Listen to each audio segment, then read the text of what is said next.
అంటే ఏం తిన్నానో చూపించేస్తాను వచ్చేయండి. సో మార్నింగ్ చాలా లైట్గా స్టార్ట్ చేశాను అనమాట. అంటే మధ్యాహ్నం గట్టిగా తిందామని చెప్పి ఉప్పిండి చేశారు.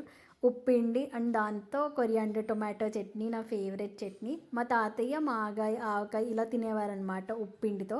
సో ఆయన చూసి నాకు అదే అలవాటు వచ్చింది. జీన్స్ ఎక్కడికి పోతాయి చెప్పండి. సో అలా నా టిఫిన్ కంప్లీట్ చేసి కొంచెం మా చిలకమ్మలతో ఆడుకున్నాను తిన్నా దొరికే వరకు. ఇంక మధ్యాహ్నం అమ్మమ్మ మటన్ కర్రీ చేసిందనమాట. ఉప్పు చూడమని నాకేస్తుంది, నాకేమో ఉప్పులు కారాలు అంత తెలియవు, నన్ను తిట్టుద్ది అనమాట తర్వాత. ఇంకా మా ఇద్దరికి ఇది కామన్.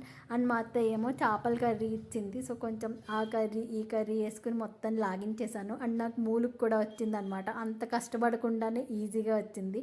మీలో ఎంతమందికి మూలుగ అంటే ఇష్టమో కమెంట్ చేయండి. ఇంకా తిన్న తర్వాత స్వీట్ అయితే తిన్నాను. కారంగా తిన్న తర్వాత స్వీట్ తినాలనిపిస్తుంది నాకు. ఇంకా నైట్ డిన్నర్కి వచ్చి చపాతీ చేసుకుందాం అనుకున్నాము.